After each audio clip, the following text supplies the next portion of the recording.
নমস্কাৰ বন্ধু বান্ধৱীসকল, বিতুমনি ব্লগৰ অন্য এটি ভিডিঅ'লৈ আপোনালোকক স্বাগতম জনাইছোঁ সকলোকে। আজি আমাৰ ৭৫তম স্বাধীনতা দিৱসৰ উপলক্ষে আমি আজি আত্মসহায় আমাৰ জোনাকী গোটৰ হৈ আমি আজি পতাকা উত্তোলন কাৰ্যসূচী হাতত লৈছোঁ। সেই হেতুকে আমাৰ দেশৰ দায়িত্ব আৰু কৰ্তব্য নিষ্ঠাৰে পালন কৰি আমি আজি সকলোৰে একলগ হৈ জাতীয় পতাকা উত্তোলন কৰিম আৰু আমাৰ ৰাষ্ট্ৰীয় সংগীতটি আমি পৰিৱেশন কৰিম আৰু প্ৰতিজন বীৰ শ্বহীদক আমি সুঁৱৰি আজি শ্ৰদ্ধাৰে আমি ৰাষ্ট্ৰীয় সংগীতটি পৰিৱেশন কৰিম।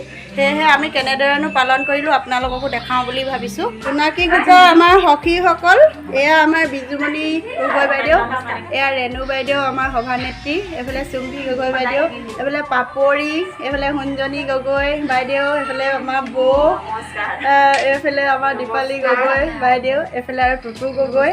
আৰু আজি চৰকাৰে 3দিনীয়া কাৰ্যসূচীৰে আমাক জাতীয় পতাকা উত্তোলন কৰিবলৈ আৰু 3দিনীয়া কাৰ্যসূচীৰে পালন কৰিবলৈ আমাক আহ্বান জনাইছিলে। সেই হেতুকে আমি আজি 13 তাৰিখ, আজি আমাৰ প্ৰথম কাৰ্যসূচী। আমি জাতীয় পতাকা ইতিমধ্যে উত্তোলন কৰা হৈ গৈছে।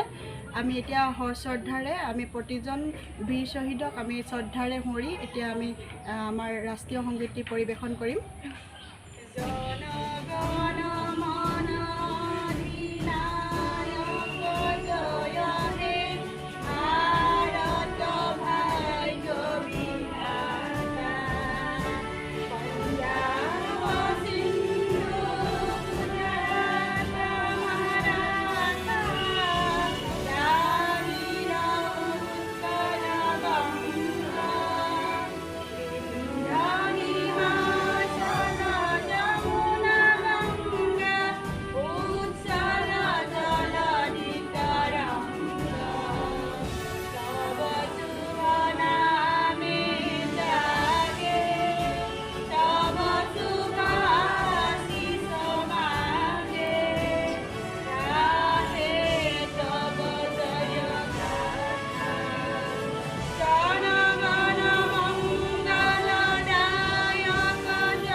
আমি এনেদৰে আজি আমাৰ স্বাধীনতা দিৱসৰ প্ৰথম কাৰ্যসূচী পালন কৰিলোঁ। যদি ভাল লাগে আপোনালোকে লাইক, কমেণ্ট, শ্বেয়াৰ এটা কৰিব আৰু ভিডিঅ'টো কেনেকুৱা লাগিলে কমেণ্টত নিশ্চয় জনাব বুলি আশা ৰাখিলোঁ।